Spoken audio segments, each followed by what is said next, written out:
ప్రభునందు ప్రియమైనటువంటి ప్రియా దేవుని బిడ్డలారా, షార్ట్ మెసేజ్ నేను మీకు తెలియపరుస్తున్నాను. మార్కు సువార్త 13వ అధ్యాయం 13వ వచనము. నా నిమిత్తము అందరి చేతను దేశింపబడుదురు, అంతం వరకు సహించిన వాడే రక్షణ పొందును. దేవుని బిడ్డలారా, దేవుని వాక్యము తెలియపరుస్తున్నది, నా నామము నిమిత్తము అందరి చేత మీరు ద్వేషింపబడతారు. నా నామము నిమిత్తము అందరి చేత మీరు ద్వేషింపబడతారు, అవమానపరచబడతారు, నిందలు పొందుకుంటారు. లోకము నన్ను వెలివేసింది కనుక మిమ్మును కూడా వెలివేస్తుంది. లోకము నన్ను అవమానపరిచింది, మిమ్మల్ని కూడా అవమానపరుస్తారు. నా నిమిత్తము జనులు మిమ్మల్ని నిందించి హింసించి చెడ్డ మాటలలో పలుకున్నప్పుడు మీరు ధన్యులు. దేవుని బిడ్డలారా, ఇక్కడ దేవుని వాక్యము తెలియపరుస్తున్నది, నా నిమిత్తము జనులు మిమ్మల్ని నిందించి హింసించి చెడ్డ మాటలు పలుకుతారు కనుక అప్పుడు మీరు ధన్యులని దేవుని వాక్యం తెలియపరుస్తున్నది. దేవుని బిడ్డలారా, మరి అంతం మట్టుకు మరి సహించిన వాడే రక్షణ పొందుతాడు. కారణం ఏంటంటే అంతం వరకు సహించిన వాడు రక్షణ పొందుతాడు. ఇవన్నిటి కూడా మనము సహించి వహించి మనం ఓర్చుకొని మనం తట్టుకొని ప్రభులో మనము నిమగ్నమై ప్రభు వాక్యానుసారంగా మనం ఎప్పుడైతే నడుస్తామో మనము జీవిస్తామో అప్పుడు అంతం వరకు సహించిన వాడే రక్షణ పొందుతాడు. అంతం మట్టుకు మనము సహించినప్పుడే మనకు బహుమానం కూడా దొరుకుతుందని నేను మీకు తెలియపరుస్తున్నాను. దేవుని బిడ్డలారా, దేవుని వాక్యంను ఆలకిస్తున్న మీరు అందరూ కూడా మరి మీ జీవితంలో ఎన్నో కష్టాలు వచ్చినప్పటికీ, మీ జీవితంలో ఎన్నో శ్రమలు మీకు వచ్చినప్పటికీ కనుక మీరు భయపడటానికి వీలు లేదు, జడుచడానికి వీలు లేదు. ఎందుకంటే శ్రమలు వచ్చినప్పుడు శ్రమలను సహించాలి, బాధలు వచ్చినప్పుడు బాధలను సహించాలి. మన మీదకి వచ్చినటువంటి నిందల అవమానాలను కూడా మనం భరించాలని దేవుని వాక్యం తెలియపరుస్తున్నది. ఎందుకంటే మనము చాలామంది జీవితాలలో కొన్ని శ్రమలు వచ్చినప్పుడు, కష్టాలు వచ్చినప్పుడు, దేవుడా నువ్వు ఎక్కడున్నావు, ప్రభువా నువ్వు నా బాధలు చూస్తలేవా, నా కష్టాలు చూస్తలేవా అని మనం ఎన్నో సందర్భాలలో దేవుని మీద వాళ్ళ పోసుకుంటాం. కనుక దేవుడు చూస్తున్నాడు బిడ్డలారా, నీ కష్టాలు చూస్తాడు, నీ శ్రమలు చూస్తాడు, నీ పరిస్థితులను చూస్తాడు, నువ్వేమై ఉన్నావో చూస్తాడు. అందుకానని బట్టి ఆయన చూసే దేవుడే కాబట్టి నీకు శ్రమలు వచ్చినప్పుడు భయపడకు, విశ్వాసంలో కోల్పోకు, విశ్వాసంలో బలహీనుడు కాకు, నమ్మకంగా దేవుని మీద విశ్వాసం కలిగి నడవాలని నేను మీకు తెలియపరుస్తున్నాను. ఒక అమ్మను గురించి మీకు తెలియపరుస్తాను. ఒక గ్రామంలో ఒక అమ్మ ఏం చేసిందంటే ఒకరోజు కట్టెలు ఏరుకుంటానికి కొరకు ఒక జంగలి ప్రాంతానికి వెళ్ళింది. అక్కడ కట్టెలు ఏరుకుంటున్న సందర్భంలో ఒక దేవదూత ఆకారంలో ఒక మనిషి రూపంలో అక్కడ మనిషిగా అవతరించి మనిషిలాగా అమ్మతో మాట్లాడడం జరిగింది. అమ్మతో ఏమని మాట్లాడిందనంటే, అమ్మ నీ ఇంటికి నేను వస్తాను అని చెప్పింది. ఆ మనిషి ఆకారంలో ఉన్న వ్యక్తి ఏమన్నాడంటే, నీ ఇంటికి నేను వస్తాను కనుక నీ ఇల్లును చక్కపెట్టుకో, నీ ఇల్లును సరి చేసుకోమని చెప్పింది. నీ ఇల్లును చక్కపెట్టుకో, సరి చేసుకో అన్నప్పుడు నేను వచ్చి నిన్ను ఆశీర్వదిస్తానని చెప్పినప్పుడు ఆమె సంతోషంగా అక్కడ దేవుని దూత మాటలు ఆమె ఆలకించినప్పుడు దేవుడాన్ని నమ్మి ఆమె ఇంటికి వచ్చి ఆమె ఇల్లును సర్దుకుంటున్నది, పరిశుభ్రంగా చేసుకుంటుంది బిడ్డలారా. కనుక ఈ బయట అలుకు ముగ్గులు అంటారు కదా, అవన్నీ కూడా శుభ్రంగా సిద్ధపరచుకొని మరి ఆ శుక్రవారం రోజు ఉపవాసముతో ఆమె ఎంతగానో మరి ఫలాని వ్యక్తి ఫలాని దేవుడు మా ఇంటికి అత్తలని చెప్పాడు కనుక మా ఇంటికి వచ్చినట్లయితే, మా ఇంటిలో అడుగుపెట్టినట్లయితే ఆశీర్వదింపబడతామన్న ఆశా భావము ఆమెలో కలిగింది బిడ్డలారా. కనుక ఆమె ఇంటికి వచ్చి అవన్నీ చేసుకొని సిద్ధపడుతూ ఉన్న సందర్భంలో కనుక సాయంత్రం వేళలో మొగులైంది మరి పెద్ద ప్రశాంతమైన వర్షము కుమ్మరించడం జరిగింది. వర్షము కుమ్మరించిన తర్వాత ఆమె వేసుకున్నటువంటి అలుకు ముగ్గులు కానీ అన్నీ కొట్టుకొని పోయినాయి. ఇల్లంతా ఊరవడము, భయంకరమైన పరిస్థితి ఏర్పడ్డది.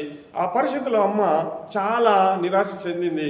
దేవుడు ఈరోజు నా ఇంటికి వచ్చేవాడు కనుక ఈ వర్షము అని ఆ వర్షంను తిట్టడము కనుక ఆమె జీవితంలో ఏదో రకమైనటువంటి మాటలు మాట్లాడుకుంటూ చేరింది. కాబట్టి దేవుని బిడ్డలారా, ఆ సందర్భంలో ఆ సమయంలో ఆ వర్షంలో ఒక గాడిద మరి ఎక్కడి నుంచో ఊరికి వచ్చి ఆ అమ్మ ఇంట్లోకి వచ్చింది. ఇంట్లోకి వచ్చిన తర్వాత అమ్మ మూలకున్న సీపురు తీసి ఆ గాడిదను కొట్టి, ఆ గాడిదను తిట్టి, ఆ గాడిదని ఇంట్లోకి వెళ్ళగొట్టడం జరిగింది. కాబట్టి అది ఇంటికి వెళ్ళిపోయిన తర్వాత నేను దేవుడు వస్తాడని నేను అనుకున్నాను, దేవుడు రాలేకపోయే, గాడిద వచ్చిందని చెప్పి ఆమె చింతిస్తున్న సందర్భంలో ఆత్మరూపంలో మరి ఆమెతో మాట్లాడుతున్న మాట ఏంటంటే, అమ్మా కనుక నేను వచ్చాను, నేను వెళ్ళిపోయాను కనుక నువ్వు నన్ను స్వీకరించలేదు, నన్ను నువ్వు గుర్తుపట్టలేదు అని చెప్పి మరి అమ్మతో మాట్లాడడం జరిగింది. అమ్మ అప్పుడు తల బాదుకుంటుంది, తల గుద్దుకుంటుంది. కనుక నేను గాడిద రూపంలో నీ ఇంటిలోనికి వచ్చిందని చెప్పినప్పటికీ ఆమె వెంటనే బాధపడి తలవాదుకొని గుద్దుకుంటూ ఏడ్చింది. దేవుని బిడ్డలారా, దేవుడు ఏ రూపంలో మన ఇంటిలోనికి వస్తాడో, ఏ రకంగా దేవుడు మన ఇంటిలోనికి వస్తాడో మనకు తెలియదు. కానీ మనం జాగ్రత్త పడాలి. కనుక ఈరోజు దేవుడు వస్తాడా, రేపు దేవుడు వస్తాడా, ఏ రోజున దేవుడు మన ఇంటికి వస్తాడో, ఏ రోజు మనల్ని దేవుడు ఆశీర్వదిస్తాడో, ఏ రోజు మన పిల్లలను ఆశీర్వదిస్తాడో, కనుక ఆ విషయాలను మనం జాగ్రత్తగా చూసుకుందాం బిడ్డలారా. మనము ప్రతి విషయంలో వరి కావద్దు. మంచి కలిగినప్పుడు సంతోషపడద్దు, కీడు కలిగినప్పుడు బాధపడద్దు. మేలైనను కీడైనను మన మేలు కొరకేనని మనం దేవుని సన్నిధిలో నడిచే బిడ్డలుగా ఉండాలని మరొకసారి నేను మీకు తెలియపరుస్తున్నాను. అయితే ఎబ్రీయులకు రాసిన పత్రిక 3వ అధ్యాయం 6వ వచనంలో, అయితే క్రీస్తు కుమారుడై ఉండి ఆయన ఇంటి మీద నమ్మకంగా ఉన్నాడు. దేవుని బిడ్డలారా, క్రీస్తు కుమారుడై ఉన్నాడు, ఆయన ఇంటి మీద నమ్మకంగా ఉన్నాడు. ఎందుకంటే క్రీస్తు కుమారుడై ఉండి ఆయన ఇంటి మీద నమ్మకంగా ఉన్నాడు. కానీ మోసే జీవితంలో చూసినట్లయితే మోసే మరి దేవుని ఇల్లంతట్లో నమ్మకమైన వాడుగా ఉన్నాడు. మోసే దేవుని ఇల్లంతట్లో నమ్మకమైన వాడుగా ఉన్నాడు. దేవుని యందు భక్తి కలిగిన వాడై ఉన్నాడు. కనుక దేవుని చేత పిలువబడిన వాడై ఉన్నాడు. బిడ్డలారా, ఎందుకంటే మోసే యొక్క ప్రవర్తన కానీ, మోసే యొక్క జీవితం కానీ, మోసే యొక్క నడవడిక కానీ ఎంత చక్కగా ఉన్నదో, దేవుని మాటకు లోబడి, దేవుని మాటలకు లోబడి ఇశ్రాయేలు ప్రజలు నడిపించినటువంటి నాయకుడు మరి అంతేకాకుండా దేవుని ఇల్లంతలో నమ్మకంగా ఉండి, ఒక సాత్వికుడైనటువంటి మనసు కలిగి, ఒక ఇల్లంతలో నమ్మకమైనటువంటి వ్యక్తిగా ఉండి దేవుని అనుసరిస్తున్నటువంటి వ్యక్తి తన ఇల్లంతలో నమ్మకమై ఉంటే తన కుమారుడైనటువంటి క్రీస్తు ఇల్లంతటి మీద అధికారం కలిగి ఉన్నాడు. దేవుని బిడ్డలారా, ఆయన ఇంటి మీద నమ్మకంగా ఉన్నాడు. కనుక నమ్మకం కలిగినటువంటి దేవుని గురించి 2 మాటలు తెలియపరిచేది ఏంటంటే, ధైర్యము, నిరీక్షణను, ఉత్సాహమును తుదమట్టుకు స్థిరముగా చేపట్టిన ఎడల మనం ఆయన ఇల్లై ఉంటాం. దేవుని బిడ్డలారా, ఇక్కడ దేవుని వాక్యం తెలియపరుస్తున్నది. ఇక్కడ ఆయన ఇల్లంతటి మీద ఆయన ఇల్లంతటి మీద నమ్మకంగా ఉన్నట్టు మనం ధైర్యము, నిరీక్షణను, ఉత్సాహమును తుదమట్టుకు స్థిరముగా చేపట్టిన ఎడల మనం కూడా ఆయన ఇల్లై ఉంటాం. ఆయన ఇంట్లో మనం ఉంటాం, ఆయన రాజ్యంలో ఉంటాం, తనతో పాటు ఉంటామన్న సత్యాన్ని ఎవరు కూడా మర్చిపోకుండా మనమందరం కూడా శ్రద్ధగా మనము మరి ఎప్పుడు కూడా మనం దేవుని ధ్యానించే బిడ్డలం, ఎప్పుడు కూడా దేవుని అనుసరించే బిడ్డలుగా మనం ఉండాలని మరి ఒకసారి నేను మీకు తెలియపరుస్తున్నాను. అదేవిధంగా తిమోతిలకు రాసిన పత్రిక 4వ అధ్యాయం 4వ వచనం 7వ వచనం వరకు, సత్యమునకును సెవియొగ్గక కల్పన కథల వైపునకు తిరుగు కాలము వచ్చును. ఇక్కడ సత్యమునకును సెవియొగ్గక, సత్యమును అనుసరించక, సత్యమును ప్రేమించక, సత్యమైన మాటలు వినరు. సత్యము చెప్తే ఎవరు గ్రహించరు. సత్యమైన మాటలు చెప్పినప్పుడు వాళ్ళందరికీ నిద్రలు వస్తాయి, నిద్రమతులు వస్తాయి, కూర్చుండరు, వినరు, లేచిపోవాలనుకుంటారు. చాలామంది చర్చిలలో కూడా ఇలాంటి వ్యక్తులు ఉంటారు. ఎందుకంటే సత్యమైనటువంటి వాక్యాలను వినని వారు చాలామంది ఉంటారు. ఎందుకంటే దేవుని బిడ్డలారా, కల్పన కథల వైపు తిరుగు కాలం వచ్చినంటే కల్పన కథలు చెప్పే వారి మాటలు వింటారు. వాళ్ళు చెప్తున్నప్పుడు చాలా ఆశ్చర్యపోయి వింటారు, కనుక నోరు జాపి వింటారు. ఎందుకనంటే ఆ కల్పన కథలు కనుక అది మిస్గైడ్తో ఉంటాయి కాబట్టి ఆ కల్పన కథల వైపు వాళ్ళు తిరుగుతారు, వారి మాటలు వింటారు, వారి మాటలను నమ్ముతారు. చివరికి ఆ కల్పన కథల వైపు నడిపించే మాటలన్నీ కూడా మోసకరమైనవని, కనుక నిన్ను నీ జీవితాన్ని పాడు చేసేట అని నువ్వు నమ్మవు. ఎందుకంటే వాటిని ఆశ్రయిస్తావు, వాటిని ప్రేమిస్తావు. కనుక వారు చేసినట్టుగానే నువ్వు నడిచే విధానం నీకు ఏర్పాటు చేయబడుతున్న దేవుని బిడ్డలారా. అందుకని అయితే నీవు అన్ని విషయంలో మితంగా ఉండుము, శ్రమపడము, సువార్తికుని పని చేయము, నీ పరిచర్యను సంపూర్ణంగా జరిగించమని దేవుని వాక్యము తెలియపరుస్తున్నది.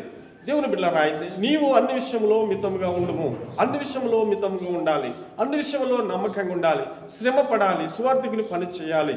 ఎందుకంటే నీ పరిచర్యను సంపూర్ణంగా జరిగించాలి. ఇక్కడ 3 విషయాలు మరి మనం తెలుసుకుంటున్నాం. అన్ని విషయంలో మితంగా ఉండాలి, ఎందుకంటే శ్రమ పడాలి. తర్వాత 3వది సువార్తికుని పని చేయాలి. 4వది పరిచర్యను సంపూర్ణంగా జరిగించాలి. ఈ అపోస్తలుడైనటువంటి పౌలు తిమోతికి రాస్తూ తిమోతికి చెప్తున్నటువంటి మాటలు ఇవన్నీ కూడా నీకు ఎదురైనప్పటికీ నువ్వు వాటన్నిటికీ చెవియొగ్గక, వాటన్నిటిపై తట్టు నీ తలవంచక మరి నువ్వు జాగ్రత్తగా ఉండి నువ్వు నడవాలని దేవుని వాక్యము తెలియపరుస్తున్నది. దేవుని బిడ్డలారా, ఈరోజు దేవుని వాక్యం ఈ రీతి తెలియపరుస్తున్నది.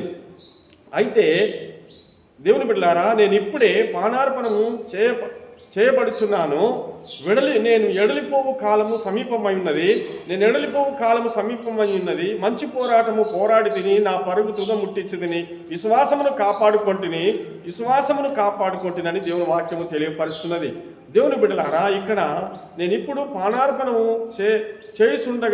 చేయుచున్నాను, నేను ఎడలిపోవు కాలము సమీపమై ఉన్నది, నేను ఎడలిపోవు కాలము సమీపమై ఉన్నదని దేవుని వాక్యం తెలియపరుస్తున్నది.